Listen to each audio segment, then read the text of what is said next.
De tudo um pouco. Um oferecimento CEMIG. Nossa energia, sua força. Minas Gerais. Diálogo, equilíbrio e trabalho. Motivos aí que podem levar os fios aí a cair. É sobre isso que vamos falar agora com a dermatologista, doutora... Será que eu vou falar certo? Fala, doutora. Tátia Taranto. Mas ela não escreve Tátia, não, né? Sim. Escreve... Ah, então escreveram errado ali. Ainda bem que eu não falei. Tá escrito Tátua. Falei Tátia Taranto. Isso. Seja bem-vinda, querida. Que bom ter você aqui. E vamos falar sobre as principais causas aí da queda de cabelo. Uma delas pode ser genética? Sim. Uma das causas mais comuns, quando a gente fala em calvície, né? Sim. A alopecia androgenética, é a questão genética que está envolvida. Então, a gente sabe aí que mais ou menos 40% das mulheres e 50% dos homens, após os 50 anos, vão ter um quadro de queda de cabelo por questão genética. Percentual alto, né? Altíssimo. E contra isso não tem como mudar? Contra a genética não tem como a gente mudar a sua evolução. Sim. Hoje em dia a gente consegue retardar, a gente consegue dar uma freada com alguns tratamentos disponíveis no mercado, mas como é genético, a gente sabe que já Você pode reduzir a questão dos radicais livres, uma redução, mas não, uma hora uma chega, cura. Né, gente? Não tem como, não, né? uma cura, exatamente. Tem também estresse ou ansiedade.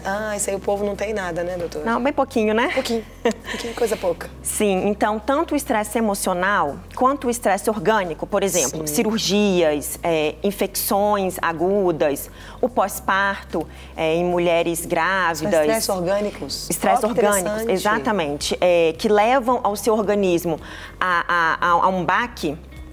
Podem gerar, após 2, 3 meses dessa situação de estresse, a queda acentuada dos fios, que aí é o conhecido eflúvio telógeno, que é uma das principais causas de queda de cabelo. E aí, doutora, cai em pedaços, mechas caem no cabelo inteiro, pode ser locais específicos? Sim, aí depende muito do tipo de queda de cabelo que a gente está tratando. Por exemplo, as duas principais é a calvície, que é a alopecia androgenética, e o eflúvio telógeno. No caso da calvície, a rarefação dos fios ela é um pouco mais localizada nos homens, que são as regiões bitemporais, que são as entradas, e na coroa. Na mulher, a alopecia androgenética, ela já é um pouco mais difusa. Então, ela pega todo o centro do couro cabeludo. Vai cair um pouquinho de cada Exatamente, a ponto de ficar falhas. Você olha o couro cabeludo através do fio, o que geralmente não é comum. E quando a gente fala em eflúvio telógeno, aí é uma queda acentuada e difusa dos fios. Também carências nutricionais podem ser. Em pleno século XXI, isso é muito comum? É comum por conta das dietas muito restritivas que a gente vê hoje em dia, né? Então, deficiência de nutrientes como ferro, principalmente, pode gerar uma queda de cabelo crônica, se não tratada. Olha! Então, assim, frente a uma queda de cabelo, é muito importante procurar um especialista para que a gente possa fazer esse check-up, inclusive de deficiências de vitaminas, silício, biotina, ferro, que a gente pode estar repondo e uma vez que a gente repõe, cessa o quadro. Olha que interessante, gente. Também doenças inflamatórias. Exatamente. Então, tem alguns tipos de queda de cabelo que são autoimunes. As doenças autoimunes que a gente escuta, que o próprio organismo ataca uma parte do corpo. Então, existem aqueles que atacam o fio de cabelo, que é o caso da alopecia areata. Não sei se você já ouviu falar. Que é uma condição de doença autoimune do fio. Então, o seu organismo ataca o folículo piloso. Então, gera áreas desnudas e arredondadas de falha de cabelo total no couro cabeludo. Eu não vou nem falar aqui que eu pensei aqui, não. Eu lembrei daqueles cachorrinhos que tem uns cachorrinhos que tem uns buracos. A Gabi tá fazendo não, mas ela falou assim. Fica bem desnudo, você nem vê pelo vizinho. Você vê, tá todo peludinho, mas tem uns buracos. Você fala assim, gente, o que tem? Deu uma bicheira nele? Isso são questões realmente inflamatórias. Isso pode ter. Cabeludo.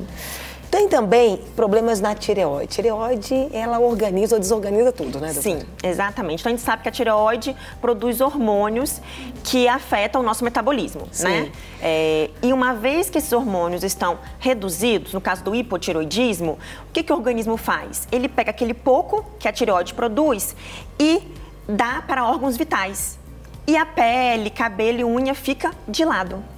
Então, a consequência disso é a queda de cabelo. Gente, então vamos falar um pouquinho agora sobre prevenção, doutora, com relação à queda de cabelo. Um deles é lave os cabelos em dias alternados com calma e delicadeza. Olha o desespero para lavar cabelo, hein, gente? Exatamente. Dias alternados, então lavar todo dia não é bom. Não, na verdade, lavar todo dia ele é indicado para pessoas que têm muita oleosidade no couro cabeludo. Sim. Então, se você tem um cabelo muito oleoso, você pode lavar todos os dias. Se você não tem, dia sim, dia não. O importante é o couro cabeludo estar sempre limpo, sem oleosidade, você lavar com delicadeza, com as polpas digitais, de forma suave, né, de forma circular, para não agredir muito os fios. Ficar também muito tempo sem lavar é um problema? É um problema.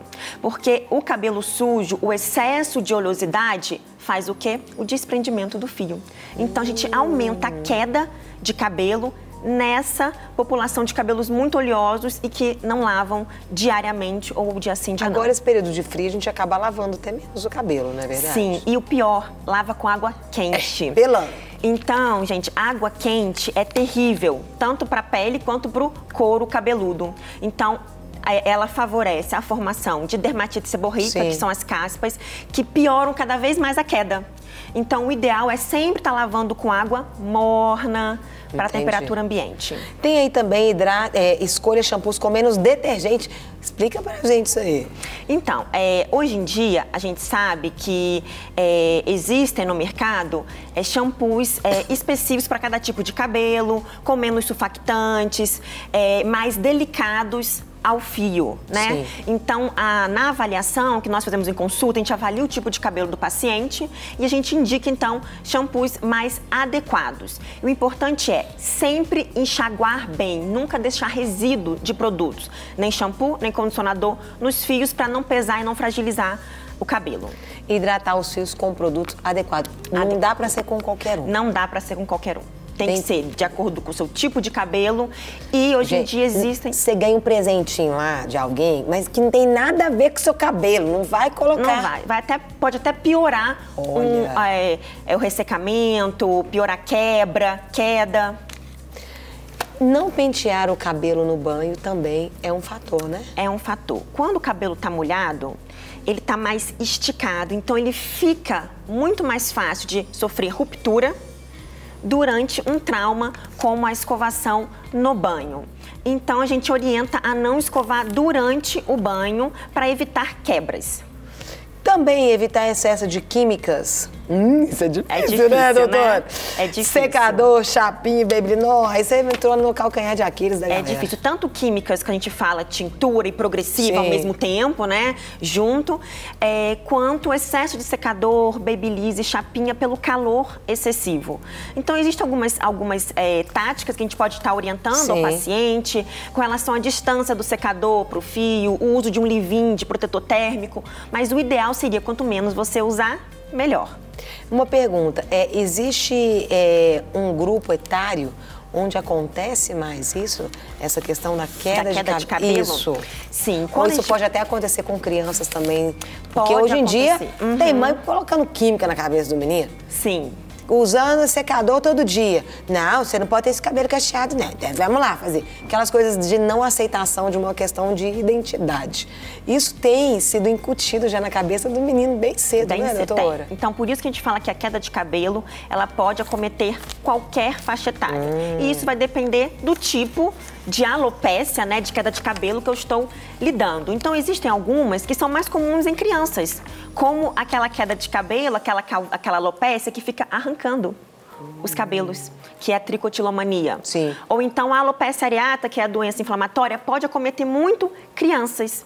Mas quando eu falo em calvície, quando eu falo na alopecia androgenética, quando eu falo no eflúvio telógeno, a gente vê aí que a população mais acometida é após a puberdade. Então, mulheres e homens aí que vão, né, na idade adulta, para a meia-idade, são os mais acometidos. Doutora, eu quero agradecer imensamente. Gente, eu amei esse programa de hoje. Eu gosto de conversar com gente inteligente. Só mulher.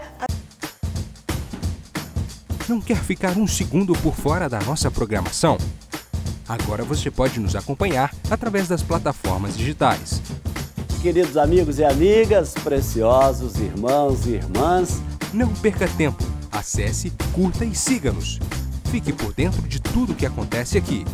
Rede Super, inspirando você.